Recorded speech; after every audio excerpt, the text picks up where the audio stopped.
মধ্যেও তো ব্যবসায়ী আছে, এক্স্যাক্টলি। তারা কি মানে এই আগুনে পুড়ছে না? যখন পেট্রোল বোমা দিয়ে মানুষ পোড়ানো হচ্ছে সেই আগুনটা তো তাদের গায়েও লাগছে। কারণ দেখা যাবে যে এমন তো না যে যখন পেট্রোল বোমাটা একটা ট্রাকে লাগছে বা একটা ইয়েতে, ওখানে কি বিএনপির ব্যবসায়ী নাকি আওয়ামী লীগের ব্যবসায়ীর কোনো ব্যবসায়ীর তো নাম লেখা নাই যে অমুক ব্যবসায়ীর ট্রাকটা যাচ্ছে। কাজে সাফারার তো যে কোনো দলের যে কোনো ইয়ের মানুষ। এখন অল্টারনেটিভ তো অনেক ধরনের জিনিস হতে পারে। রাজনৈতিক আন্দোলন মানে আপনি যদি গান্ধীজির কথা বলেন সেটা অহিংস ছিল, তিনি কি আন্দোলনে সাকসেসফুল হন নাই? তিনি তো আন্দোলনে সাকসেসফুল হয়েছেন এবং তাকে আমরা এখনো রেভার করি, অত্যন্ত সম্মান করি। তো কাজে আমরা যেটা দেখছি যে আসলে রাজনৈতিক মানে দল মত নির্বিশেষে যারা যেই দলেরই রাজনীতি করুক তাদেরকে সহনশীল এবং প্রাজ্ঞ হতে হবে, কারণ বাংলাদেশ এমন একটা জায়গা আছে এটা স্প্রিন্ট করবে। আচ্ছা, আসলে লিয়াকত ভাই যেটা সালেহ ভাই বললেন যে রাজনীতিবিদ অনেক ব্যবসায়ী ছিল, আসলে রাজনীতিবিদদের মধ্যে বেশিরভাগই ব্যবসায়ী, নিশ্চয়ই একটা চাকরি করে রাজনীতি করার সময় পাওয়া যায় না, তাই বেশিরভাগই কিন্তু ব্যবসায়ী। তো তারপরও তারা এই ব্যবসা বাণিজ্য সচলে তেমন কোনো উদ্যোগ নিচ্ছে না কেন? না, এখন আমি কিন্তু আগেই বলেছি যে এটা কিন্তু আমরা আমার দীর্ঘ অভিজ্ঞতার আলোকে বিসিসির সাথে যারাই আমাদের মধ্যে অনেকে বিভিন্ন দলের সাথে থাকতে পারে, কিন্তু তারা কেউ কিন্তু আমরা দেখেছি যে অতীতেও দেখেছি তারা কোনদিন কিন্তু এই ধরনের প্রোগ্রামকে তারা কোনো সময় তারা এই ধরনের প্রোগ্রাম চায় না। তো এখন কথা হচ্ছে এই ধরনের প্রোগ্রাম কেউই চায় না। তা এখন যেহেতু কেউ চাচ্ছে না, এটা এখন কিন্তু ধ্রুব সত্য হয়ে গেছে সবার কাছে যে প্রোগ্রামটা চাচ্ছে না কেউ, তাহলে এই প্রোগ্রাম যারা দেওয়ার জন্য চেষ্টা করবে বা দিবে তারা কিন্তু ক্রমশই কিন্তু তাদের জনপ্রিয়তা কিন্তু কমতে থাকবে। এর মধ্যে কিন্তু কোনো কথা মানে এটা পরিষ্কার কথা যে তাদের জনপ্রিয়তা কমতে থাকবে। এবং সেই জন্য আমার মনে হয় তাদেরকে এখন চিন্তা করা উচিত, যারা এই ধরনের প্রোগ্রাম দেবে তাদেরকে এখন চিন্তা করা উচিত। এখন সময় আসছে যে দেশে এখন উন্নয়নমূলক কাজ হচ্ছে এবং এই কাজগুলাকে ধরে রাখার জন্য তাদের কি করা উচিত, কিভাবে প্রোগ্রাম দেওয়া উচিত, এটা তারাই বের করবে আমি মনে করি। আচ্ছা, সালেহ ভাইয়ের কাছ থেকে একটু করে রিয়েল এস্টেট সম্পর্কে শুনেছি, আপনি আরো বেশি ভালো বলতে পারবেন এই বিষয়ে। রিয়েল এস্টেটের ব্যাপারটা আমি বলি, আপনি রিয়েল এস্টেট সেক্টরটা যেহেতু সময় এখন কম তবু আমি বলি, রিয়েল এস্টেট সেক্টরটা কিন্তু আপনি জানেন যে আমেরিকা এক সময় ধস নেমেছিল, সেই ধসে কিন্তু সবচেয়ে ক্ষতি হয়েছিল রিয়েল এস্টেট সেক্টর, এবং সেই রিয়েল এস্টেট সেক্টর ক্ষতি হওয়ার কারণে কিন্তু সারা পৃথিবীতে কিন্তু ধস নেমে গিয়েছিল। আমাদের দেশেও কিন্তু রিয়েল এস্টেট সেক্টর গত বছর কিন্তু খুব খারাপ অবস্থা হয়ে গেল। এই বছর আপনি আমাদের মেলা হলো, এই বছর কিন্তু আবার রিয়েল এস্টেট সেক্টর উপর দিকে যাচ্ছিল। কিন্তু এই মুহূর্তে এই ধরনের প্রোগ্রামের ফলে আমরা গতকালও আমরা হিসাব দিয়েছি প্রায় 792 কোটি টাকার মধ্যে এই কয়েকদিনই কিন্তু আমাদের লস হয়ে গেছে। এবং রিয়েল এস্টেট সেক্টরে আমি একটা মানে আপনাদের এখান থেকে একটা জিনিস বলতে চাই যে অনেকে মনে করে যে এখানে যদি ফ্ল্যাট বিক্রি বন্ধ হয়ে যায় ফ্ল্যাটের দাম কমবে, এই কথাটা কিন্তু ভুল। গতকালকেও আমরা বলেছি ফ্ল্যাটের দাম কিন্তু বেড়ে যাবে, বিকজ যদি সাপ্লাই, একটা হিসাবের কথা, যদি সাপ্লাই না থাকে, সরবরাহ না থাকে, সেই জিনিসের দাম বাড়ে। তা আগামীতে দেখবেন যে ফ্ল্যাটের দামগুলা কিন্তু বেড়ে যাবে, ফলে কিন্তু স্বল্প এবং মধ্য আয়ের লোকদের কিন্তু ফ্ল্যাট কেনা অসুবিধা হবে। আচ্ছা, আমরা আরো আলোচনা করবো আপনাদের দুজনের সঙ্গে, একটা বিরতির পর আবার আসবো।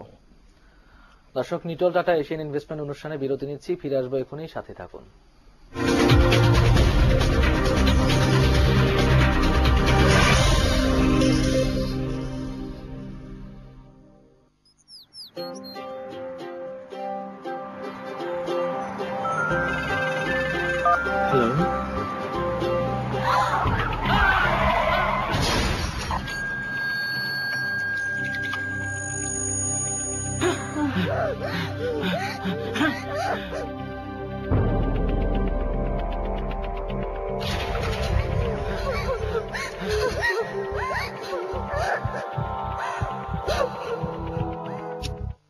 সরি, চোখটা রক্ষা করতে পারলাম না।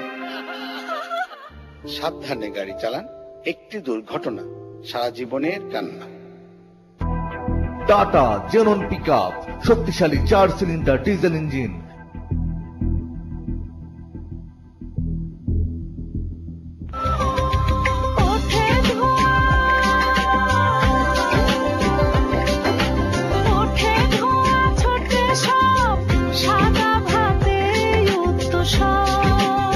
বাংলার সুবাসিত চাল জিহান মিনিকেট চাল। সাধারণ আমলা তেল যথেষ্ট নয়, নিহার শান্তি আমলা হেয়ার অয়েল চুল আরো মজবুত ও কালো করে। এতে খাঁটি আমলার সাথে আছে সাধারণ আমলা তেলের তুলনায় 500% বেশি ভিটামিন ই এর পুষ্টি। নিহার শান্তি আমলা, আরো বেশি পুষ্টি, আরো বেশি শক্তি।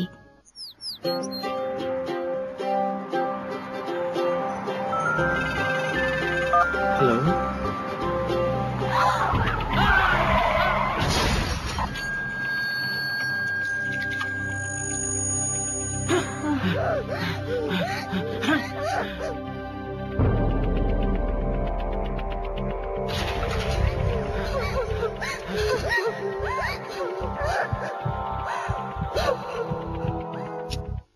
সরি, চোখটা রক্ষা করতে পারলাম না। সাবধানে গাড়ি চালান, একটি দুর্ঘটনা সারা জীবনের কান্না। সিম্পল বিলায় প্রতিদিন দাদু ব্রেকিং নিউজ পেয়ে যান তারই বেটার হাফে নিউজ চ্যানেলে। ঠিক তেমনই গ্রামীণ ফোন এখন সারাদিন যত ব্রেকিং নিউজ আসুক চার্জ হবে সিম্পলি 1 টাকা। অ্যাক্টিভেট করতে সিম্পলি ডায়াল *321#। চলো বহুদূর গ্রামীণ ফোন।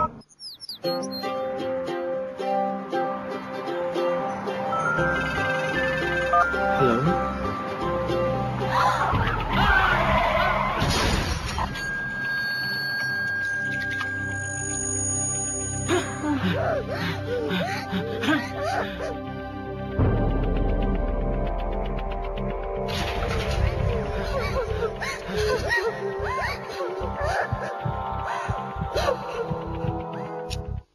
সরি, চোখটা রক্ষা করতে পারলাম না। সাবধানে গাড়ি চালান, একটি দুর্ঘটনা সারা জীবনের কান্না।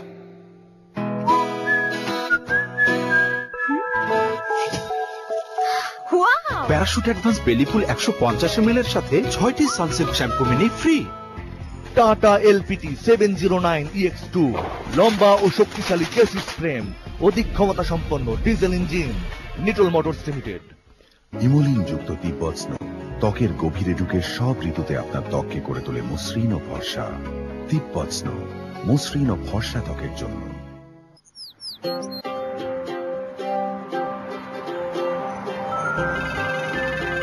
হ্যালো,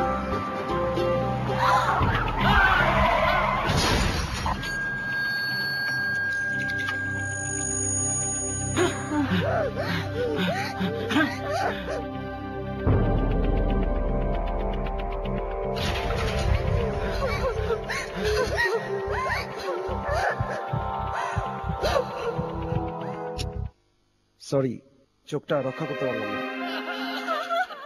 সাবধানে গাড়ি চালান, একটি দুর্ঘটনা সারা জীবনের কান্না।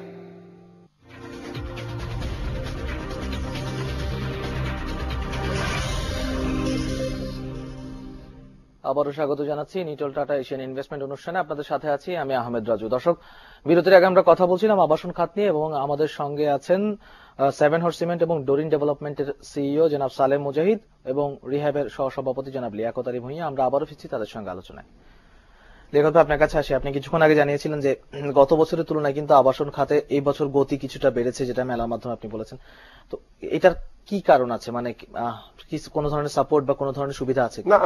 আমরা মনে করি যে বেশ কিছুদিন ধরে খাতটা মানুষের কিন্তু ক্রয় ক্ষমতা বলবো না, ক্রয় করার জন্য ওই ধরনের সিচুয়েশন ছিল না। এটা একটু আস্তে আস্তে এটা কিন্তু ভালোর দিকে যাচ্ছিল এবং আমরা বিশেষ করে আমাদের এবার মেলায় কিন্তু এটার একটা রিয়াকশন পেয়েছিলাম এবং মেলায় কিন্তু বেশ ভালো বেচা কেনা হয়েছে অন্যান্য মেলার তুলনায়। এবং আমরা মনে করছিলাম যে এটা কিন্তু এই ট্রেন্ডটা কিন্তু থাকবে এবং আগামীতে আমাদের আরো কিছু মেলা আছে, যেমন কাতারে আছে, তারপর আমাদের সামার ফেয়ার আছে। এই সমস্ত ফেয়ার গুলাতে আরো ভালো রেসপন্স পাবো বলে আমরা মনে করি। এবং আসলে তো মেলাতে তো আপনার মনে করেন যে বিক্রির চেয়েও কিন্তু প্রচারটা বেশি হয়। যেমন মনে করেন আপনার একটা প্রোডাক্ট নিয়ে গেলেন, হয়তো এখানে 50টা 100টা লোক দেখে গেল, এটা কিন্তু মাসকে পর মাস, বছরকে বছর তারা কিন্তু আবার রেসপন্স করতে থাকে। আচ্ছা, তারা আসতে থাকে, তারা যোগাযোগ করতে থাকে। তো মেলা হচ্ছে একটা ক্রেতা এবং বিক্রেতাদের একটা মিলন কেন্দ্র বলা যায়। সেখানে কিন্তু এবারকার মেলায় আমি মনে করি যে এটার একটা রেসপন্স খুব ভালো হয়েছিল এবং এটা কিন্তু আমরা মনে করছিলাম যেটা আগামীতে আরো ভালো হবে, কিন্তু দুঃখের বিষয় যে বর্তমান পরিস্থিতিতে এটা কোন দিকে যাবে এটা আমরা এখনো কিন্তু বুঝতে পারছি না। আচ্ছা, সালেম মুজাহিদ ভাই আপনার কাছে আসি, যে আমরা দেখি যে কোন কোন এলাকায় দেখা যায় হয়তো 3000-4000 টাকা স্কয়ার ফিট আছে, কোন জায়গায় 7000 টাকা স্কয়ার ফিট হয়ে যাচ্ছে। এই যে দামটা মানে ভ্যারি করে কোন কোন ক্ষেত্রে? দামটা বেসিক্যালি ভ্যারি করে কাস্টমারের প্রেফারেন্সের পরে। এলাকায় আমরা যখন কোনো একটা সাইন করি ল্যান্ড জয়েন্ট ভেঞ্চারের জন্য, তখন সেখানে আমাদেরকে ল্যান্ডলর্ডের সাথে যে চুক্তি হয় সেটার পরে একটা দামের নির্ভর করে। তারপরে এলাকা ভেদে আমরা যে ইয়েগুলো আপনার বিভিন্ন রকম ম্যাটেরিয়ালস গুলো ইউজ করি, বিল্ডিং ম্যাটেরিয়ালস, যেমন টাইলস থেকে শুরু করে মার্বেল বা বাথরুম ফিটিংস, এগুলোর দামের পরেও আপনার প্রাইসটা ভ্যারি করে অনেকটা। তো this is one of the reason. এখন আমি একটুখানি যে আমাদের আবাসন খাতটা ডেভেলপ করার জন্য আসলে পদক্ষেপগুলো যেটা কেন ভালো হচ্ছিল বা আরো ভালো হতে পারে কিভাবে, সেটা আমার একটু আমি অ্যাড করি। একটা হলো যে গভর্নমেন্ট যে ইনিশিয়েটিভটা, আগে মানে ব্যাংকগুলো লোন দিচ্ছিল না ক্রেতাদেরকে, 1,20,00,000 টাকা পর্যন্ত তারা লোনটাকে ছাড় করেছে, দিচ্ছে 70-80% পর্যন্ত দিচ্ছে ক্রেতাকে। তো সেটার কারণে কিন্তু ক্রেতাদের একটা বাইং ক্যাপাসিটি তৈরি হয়েছিল। কিন্তু আগেই বললাম যে এখনকার পরিস্থিতির কারণে ক্রেতারা ওইদিকে যেতে সাহস পাচ্ছে না অনেকেই। আমরা মেলায় যথেষ্ট রেসপন্স পেয়েছি, যথেষ্ট ইনকোয়ারি এসেছিল, কিন্তু সেগুলো ম্যাটেরিয়ালাইজড হচ্ছে না, ফ্রুটফুল হচ্ছে না। সেকেন্ডলি, এই খাতটা যেহেতু একবার অসুস্থ হয়েছে, কেউ একজন যখন রোগী হয়, রোগ হয় তাকে সারানোর জন্য তো অনেক ধরনের তার সেবা শুশ্রূষা দরকার। এটা আসলে সরকারের তরফ থেকে অনেক সেবা দরকার এই খাতটার, এটাকে আবার ঘুরে দাঁড়ানোর জন্য, এবং এটা খুবই জরুরি। কারণ আবাসন খাতে আপনার ব্যক্তি পর্যায়ে এবং আমরা যারা প্রাতিষ্ঠানিক পর্যায়ে কাজ করি, তাদের ডেভেলপমেন্টের পরে কিন্তু টোটাল দেশের ডেভেলপমেন্টটা নির্ভর করে।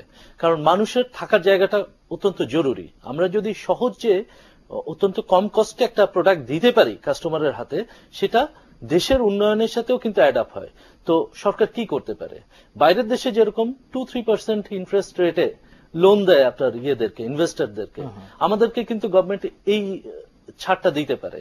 তারপরে যারা ধরেন বিল্ডিং ম্যাটেরিয়ালস গুলোর ক্ষেত্রে, সেখানে আপনার গভর্নমেন্ট যদি ডিউটিতে এক ধরনের ইয়ে করে, এক্সামশন দেয়, সেখানেও কিন্তু আপনার মানে আমরা একটু কম কস্টে পাই। তারপরে আপনার যেগুলো লোকাল ম্যানুফ্যাকচারার আছে, তাদেরকে যদি ইনসেন্টিভ দেয় গভর্নমেন্ট, সেখানেও কিন্তু এক ধরনের কস্ট সেভিংস আমাদের হয়। ফলে আমরা সামগ্রিকভাবে ক্রেতাদেরকে কম দামের মধ্যে, তাদের সামর্থ্যের মধ্যে একটা ফ্ল্যাট দিতে পারবো। আপনি চিন্তা করেন যে যিনি 1 লক্ষ টাকা বেতন পান, তার পক্ষে কিন্তু 1 লক্ষ টাকা কিস্তি দেওয়া সম্ভব হয় না, কারণ তার তো খেতে হবে, পড়তে হবে। কিন্তু যদি তাকে আপনার মোটামুটি 1 কোটি টাকার একটা ফ্ল্যাট কিনতে হয়, তাকে 1 লক্ষ টাকার মতো কিস্তি দেওয়ার জন্য মেন্টালি রেডি হতে হয়। আপনি যদি একটা মোটামুটি সাইজের একটা ফ্ল্যাটের কথা চিন্তা করেন, একটা ভালো লোকেশনে, মধ্যবিত্ত, যারা একটু উচ্চ মধ্যবিত্ত, তারা হয়তো লালমাটিয়াতে থাকতে চায়, তাদের 1500 স্কয়ার ফিটের একটা ফ্ল্যাট কিনতে গেলে 1.5 কোটি টাকার মতো খরচ পড়বে। চাকরিজীবীদের জন্য 1.5 কোটি টাকা একটা ফ্ল্যাট কিনে আপনার কিস্তি রেগুলারলি চালানোটা কঠিন হয়ে যায়। এই সব কারণেই সরকারকে এই সেক্টরটাকে আরো নার্চার করার দরকার। আচ্ছা, একটু লেখক ভাইয়ের কাছ থেকে শুনবো যে পরামর্শ জায়গাগুলো। আমি ঠিক আছে, ওনার সাথে একটুখানি অ্যাড করি। আপনি দেখেন যে উনি যেটা বললো 2%-3% ঋণের কথা, এটা কিন্তু ওনার কথাটা একদম সত্য। এই জন্য আপনি দেখেন, আপনি আমেরিকায় যদি বসবাস করেন, বিশ্বের অনেক দেশে কিন্তু আছে, আপনি আমেরিকায় আপনি একটা গাড়ি এবং একটা বাড়ি কিন্তু চট করে কিনতে পারেন। কেন কিনতে পারেন? ওখানকার ঋণগুলা কিন্তু 40 থেকে 50 বছর মেয়াদে দেয়, এবং তারা কিন্তু সেকেন্ড পার্টিও আবার মর্টগেজ করে। তো এই বিভিন্ন কারণে কিন্তু ওখানে কিন্তু একটা বাড়ি এবং একটা গাড়ি ক্রয় করা কিন্তু খুব ইজি। এখন আমাদের দেশে কিন্তু ওই ধরনের ফ্যাসিলিটি এখন হয় নাই। তারপর আমি সরকারকে ধন্যবাদ দেব এই জন্য যে আপনি জানেন গত কিছুদিন আগে, মনে করেন 1 মাসও হয় নাই, 1 মাস আগে আপনি সরকার বাংলাদেশ ব্যাংক কিন্তু একটা সার্কুলার দিয়েছে 1,20,00,000 টাকা পর্যন্ত আবাসন খাতে ঋণ দিবে যারা ক্রেতাদেরকে। তা আমি বলি এটা একটা মানে খুবই ভালো খবর, এই জন্য যে কোনো এক সময় ব্যাংক কিন্তু আবাসন খাতে ঋণ দিতে যাচ্ছিল না, কিন্তু যেহেতু বাংলাদেশ ব্যাংক এটাকে রিকগনাইজ করলো এখন যে না এই খাতে ঋণ, যদিও এটা ছিল কিন্তু এটা যখন ছিল এটা কিন্তু ওইভাবে প্রকাশ্যে ছিল না, বিশেষ করে বিশ্বমন্দার পর থেকে আবাসন খাতে এটা যখন একেবারে ডিক্লেয়ার করে বিভিন্ন পত্রিকা আসলো যে 1,20,00,000 টাকা এখন আবাসন খাতে ঋণ দেওয়া যাবে। তাই এর ফলে কিন্তু আরেকটা জিনিস আপনাকে বলি, এটা এমন একটি সেক্টর এখানে কিন্তু কোনো রুগ্ন শিল্প নাই। আমাদের কিন্তু কোনো রুগ্ন শিল্প আন্দোলন বলেন, ঋণ খেলাপি বলেন, এই ধরনের কিছু নাই। কেন নাই? এই একটা সেক্টরে কিন্তু ব্যাংক যদি ঋণ দেয় 0% রিস্ক বা ঝুঁকি, বিকজ আপনার ব্যাংকের নিয়ম কি, ব্যাংক 100 টাকার লোন দিলে 200 টাকার মর্গেজ রাখবে, 200 টাকার মর্গেজ রেখে সে 100 টাকা ঋণ দিবে। তাই এখন সে তার ফ্ল্যাটটার দাম মনে করেন 50 লাখ টাকা, ব্যাংক দেবে 25 লাখ টাকা। ব্যাংক অলওয়েজ সিকিউর, বিকজ তার টাকা না দিলে ফ্ল্যাট বিক্রি করে দিবে। তো এখানে কিন্তু ঋণ দেওয়ার জন্য ব্যাংকের সবচেয়ে বেশি ভালো জায়গা। এখন দেখেন কাগজপত্র অনেক, আপনারা হলমার্ক বলেন ইত্যাদি শুনেন, কাগজপত্র এগেনস্টে ঋণ দিয়ে দেওয়ার পরে এটা ধরার কোনো কায়দা থাকে না। কিন্তু এই সেক্টর একটি মাত্র সেক্টর যেখানে ঋণ দেওয়া ইজি, এবং এই জন্যই এই সেক্টরে এই পর্যন্ত কিন্তু কোনো রুগ্ন শিল্প হয় নাই। আমরা আপনি জানেন যে বিভিন্ন সেক্টরে রুগ্ন শিল্প হয়ে যায় বিভিন্ন কারণে, এবং কিন্তু আমাদের এই সেক্টরে কিন্তু এখন পর্যন্ত রুগ্ন শিল্প হয় নাই। আচ্ছা, আমাদের হাতে খুব বেশি সময় নেই, আপনার কাছে একটু, যেহেতু আপনি আরো একটা সেক্টরের সঙ্গে জড়িত, সিমেন্টের সঙ্গে জড়িত, তো সিমেন্টের উন্নতির বিষয়ে যদি কোনো ধরনের মেসেজ থাকে সেটা নিয়ে শেষ করবো। সিমেন্টে আমরা যারা লোকাল ম্যানুফ্যাকচারার আছি তারা অনেক ধরনের কম্পিটিশন, যেটাকে আমি বলবো অসাধু কম্পিটিশন। কারণ যেটা হয় যে যারা মধ্যস্বত্ব ভোগী থাকে তাদেরকে, তার মাধ্যমে তো সিমেন্টটা আমাদেরকে বাজারে গিয়ে করতে হয়। এক্ষেত্রেও যেটা দেখা যায় যে তাদেরকে যে আমরা প্রোডাক্টটা পৌঁছে দিব, যে ট্রান্সপোর্টেশন, সেখানে আমাদের ট্রাক লাগে, সেখানেও এক ধরনের ঋণের একটা যদি সহজ শর্তে পাই, তারপরে ধরেন যে র মেটেরিয়াল গুলো আমাদেরকে বাইরে থেকে আনতে হয়, মেইন জিনিস যেটা ক্লিংকার, সেই ক্লিংকারের পরে আমাদের ডিউটির যে পার্সেন্টেজ, এগুলোতে যদি গভর্নমেন্ট একটু খেয়াল করেন, প্লাস যেটা বেসিক্যালি আমরা এই খাতটার মধ্যে যেহেতু কম্পিটিটর অনেক বেশি চলে আসছে, এবং কিছু কিছু যারা সিমেন্টে ইনভেস্ট করছে তারা একটু মানে আবাসন খাতের মতোই ঠিক মতো না বুঝে অতিরিক্ত ক্রেডিট দিয়ে, তারপরে আপনার প্রাইসিং এর ব্যাপারে ঠিক নজর না দিয়ে যেরকম জায়গায় নিয়ে গেছে, খাতটা বেশ কষ্টের মধ্যে দিয়ে যাচ্ছে, একটা চ্যালেঞ্জের মধ্যে পড়ে গেছে। এখন এই খাতটাকেও ঘুরে দাঁড়ানোর জন্য সরকারের কিছু পজিটিভ পদক্ষেপ দরকার। অলরেডি কিছু সরকার পজিটিভ পদক্ষেপ নিয়েছে, যেটাতে খাতটা ঘুরে দাঁড়াবে, খাতটা আরো ভালো করবে বলে দেখা যাচ্ছে। যেমন গভর্নমেন্ট আমাদের যত ধরনের রাস্তা আছে সেগুলো কংক্রিট দিয়ে করবে, এটা প্ল্যান করেছে। এর ফলে আপনার সিমেন্টের চাহিদাটা বেড়ে যাবে, এবং দেশের পরিস্থিতি যখন একটু ভালো থাকবে, আপনার পদ্মা সেতুতে একটা বড় ধরনের চাহিদা আসবে, তারপরে এক্সপ্রেস যে হাইওয়ে আছে সেখানে সিমেন্টের একটা বড় ধরনের চাহিদা আসবে, এবং যত ধরনের ডেভেলপমেন্ট ওয়ার্ক দেশে হবে তত আপনার এই সিমেন্টের চাহিদাটা আসবে। আমরা আশা করি এই পরিস্থিতি আরো উত্তরোত্তর ভালো হবে। আপনাদের দুজনকে অনেক ধন্যবাদ আমাদেরকে সময় দেওয়ার জন্য। আপনাদেরকেও ধন্যবাদ। দর্শক, এতক্ষণ কথা বলছিলাম রিহ্যাবের সহ সভাপতি লিয়াকত আলী ভূঁইয়া এবং সেভেন হর্স সিমেন্ট ও ডোরিন ডেভেলপমেন্টের সিইও জনাব সালেহ মুজাহিদের সঙ্গে আবাসন খাত ও সিমেন্ট খাতের নানান দিক নিয়ে আজকের আয়োজন এ পর্যন্ত। আগামী রোববার আবারও দেখা হবে এশিয়ান ইনভেস্টমেন্ট অনুষ্ঠানে। ধন্যবাদ সবাইকে।